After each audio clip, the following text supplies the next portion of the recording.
Okay, so coming to the stage is Betty Diaz from Paramount Veterans Network, the sponsor for the 2023 MBA Hall of Fame.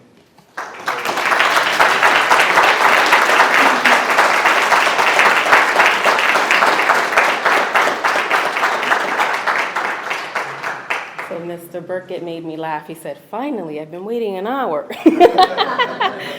Well, thank you, Mike and Ace. I remember, meeting with them like 4 months ago, right?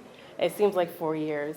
But I told them, I don't know anything about basketball, but I do know passion, and I will follow passion. And so I gave them a chance, and here we are today. And we're a family. One of the things that they mentioned was resiliency and impact, and the Paramount Veterans Network, our 4 pillars are action and impact, appreciation, and resiliency. I said, we have to help them because we're on the same mission here. So thank you again. We're happy to be here and sponsor this. But before I bring up a very, very, very special guest, I do want to acknowledge, all the inductees, congratulations. And you all received, except Lonnie, the Marine. Mike said I favor the Marine. And somebody left their coin up here, right? So I want to acknowledge that this coin is made by a veteran-owned business, and it's called Minuteman, and they're made out of brass, so we just made them, and so it's very special, so I hope you like them. All right, so now it is my pleasure to introduce our keynote speaker for the Military Basketball Association MBA Hall of Fame. Command Sergeant Major Saeed Mustafa, U.S. Army retired, is the author of Resilient Transition and a patron of the Paramount Veterans Network.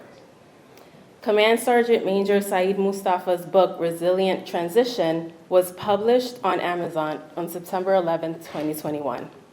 It is about effectively managing feelings of stress and anxiety. He is a combat veteran and 2-time Bronze Star recipient, and has served in the Persian Gulf War, Somalia, and 2 tours in Operation Iraqi Freedom. Command Sergeant Major Saeed Mustafa entered the Army in May 1984 in Albany, New York. He served over 30 years in the military and retired from active duty on October 8, 2014, in front of his family and friends and at the United States Military Academy in West Point, New York. I also want to acknowledge, now that I said West Point, he is a descendant of a Buffalo soldier, and he's part of the Buffalo Soldiers Association in West Point.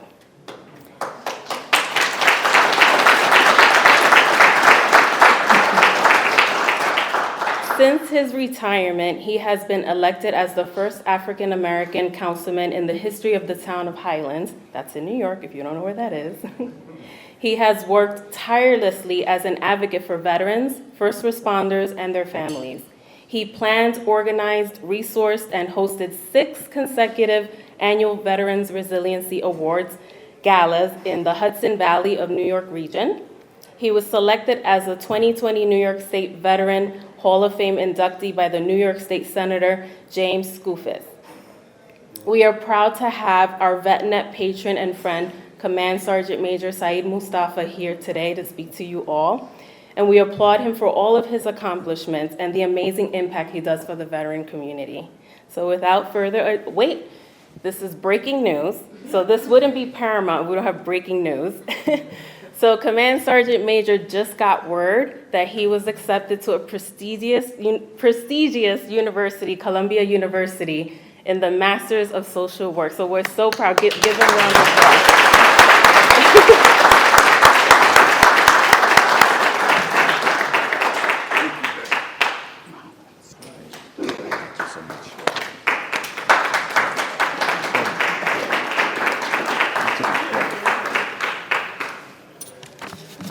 Wow, what a night. Hello, everyone. Good evening. Thank you for such a wonderful introduction, Ms. Betty Diaz. I first want to acknowledge all the work that the Veterans Network for Paramount does to support military members, veterans, and their families. I am a witness and a product of their efforts because I ran into Betty's boss, Mr. Richard Jones in New York City on Veterans Day on Fifth Avenue 3 years ago. And we talked for the remainder of the march, and we became brothers from another mother at this point. We are so close. But these guys have so much passion and so much energy, and they do so much. So without them, tonight wouldn't be possible. Let's give them a round of applause.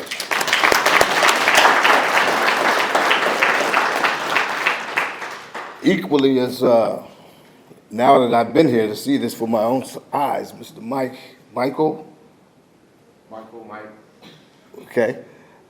Man, what an incredible job you have done. I'm just blown away. This is phenomenal, more than I expected to see. Your vision, your leadership, along with your staff and the whole team of folks. I can only see this thing getting bigger and better each year. So let's give a round of applause to the whole team.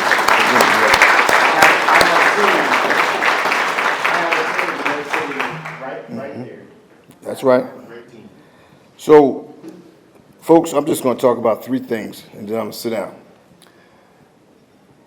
The first thing, and so somebody said three letters a few minutes ago. What was that? One of the coaches. Coaches always got three: determination. Determination, desire. See, it reminds me of my coach when he used to run the heck out of me. Determination, discipline, and desire. I can remember those three things. Usually I'm good with threes. So I'm going to use R's. What we're going to do is we're going to talk about respect. We're going to talk about remembrance. And we're going to talk about resilience. 3 R's. Because the front of the show, the upfront topic was, if I'm not mistaken, when you opened, you talk about the linkage between this and resilience. And more specifically, one of the most challenging things that we're dealing with today is veteran suicide. If you're not aware, it's over 22 per day by some accounts.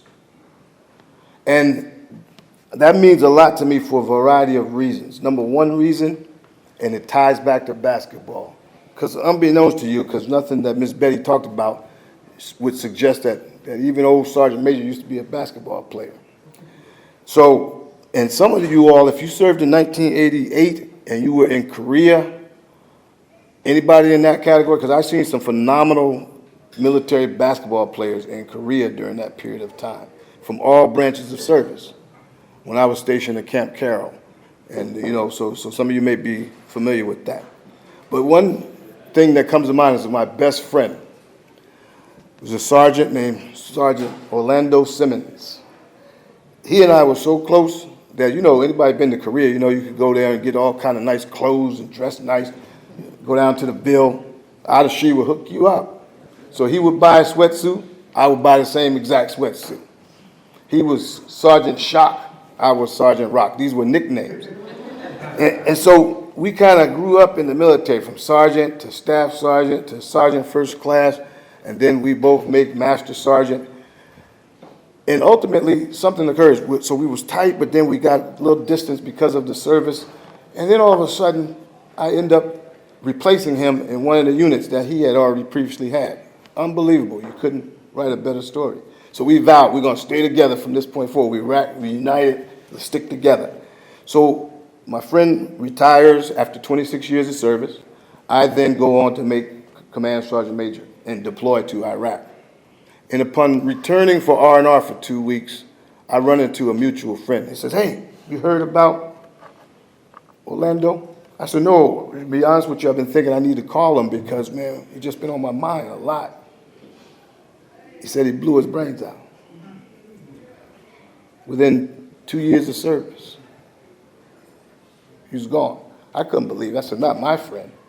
My friend was big. My friend was strong. My friend could ball, man. He was play baseball. He was an incredible personality. Not my friend." I couldn't believe it. I tried Googling, trying to find something. I don't find nothing. My friend just fall off the face of the earth. I could not understand how this is even possible until I got out. Until I got out the military. And then I started to have some ideas of depression and frustration and anxieties. And then I realized what happens when you leave this institution called the United States military. It's a powerful thing that we became a part of. Some folks came from small towns, some came from big, but when you got into that military and you started rising through the ranks and you got to play this phenomenal basketball, which led to the Hall of Fame, man, women, you haven't experienced nothing like that. You were somebody. And then sometimes when we leave, we feel like that's all gone. So this thing that you did here tonight was really bigger than basketball. Absolutely. This thing that you did here tonight was bringing people together from all branches of services to have respect for one another, to have love and care for one another, to honor one another, is what I call a strategy to combat suicide. Because you don't know who's going through what inside this room. Am I right? But when we come back together like this and feel that love and feel that energy and feel that positive vibration, we might have just saved just one, but that's worth it. So one more round of applause for everybody that put this thing together.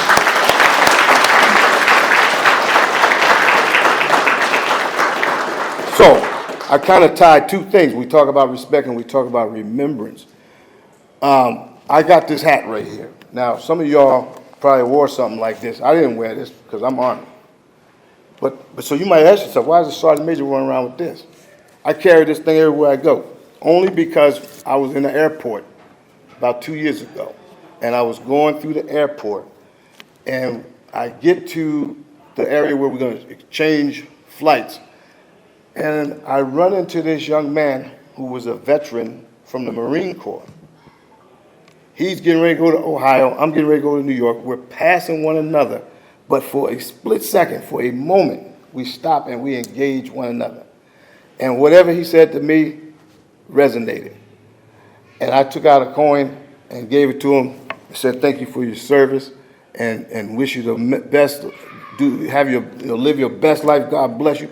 He says to me, Sergeant Major, hold on. Wait a minute. I got something I want to give you.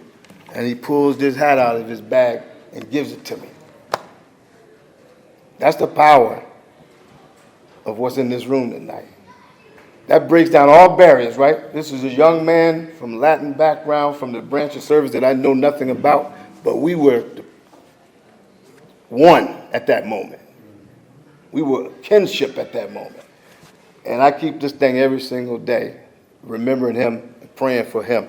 So again, guys and gals, this military family, this community, and to include our sponsors like Paramount Veterans Network, it's a powerful, powerful force. So like one of two of you have mentioned, if you come back and you continue to participate, continue to pour in, it just gets more and more stronger and powerful, and you go out there and do big things together. Right? So conclusion. My event that Miss Betty was talking about is very similar. And it was like Mike here, having a vision. I said, okay, God has blessed me. I'm doing well. I'm out. I remember my friend's plight. What can I do to combat this veteran suicide? Maybe if I could create a platform where we could come back for one night at least and feel like we was back again. Maybe in that moment when people come together, they will now exchange information and numbers, and they will follow up with each other, and they will check on each other. And then I created an award called the Resiliency Award. So you got the Hall of Fame Award. So I give out this award called the Resiliency Award because when I tell Mike's story, and y'all hear that he got knocked down but he got back up, somebody else might be inspired by that. And what you just did tonight inspired me. I was an old basketball player, like a JV kind of guy compared to y'all, because I remember seeing some of you play. But what it taught me is, if you want to be on the team, you can't be getting in trouble in the military. Is that right? So now I got to straighten up on the job to be able to go play on the team. So 30 years of service would have been impossible if I hadn't known about guys and gals like you all, because basketball got my attention as a 21-year-old, a 20-year-old. Basketball, somebody said it, they went to the gym to relieve stress and relieve anxiety. So that was my outlet too back then.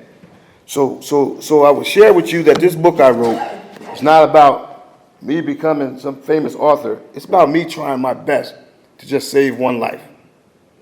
Save one life. If I can save one, it's all worth it. So what we talk about here, combating the feelings of stress and anxiety using music, meditation, and a positive mindset. It could be your healing medicine. Of course, we're going to put God in there somewhere, and then listen. I might add basketball to it, too. Thank y'all.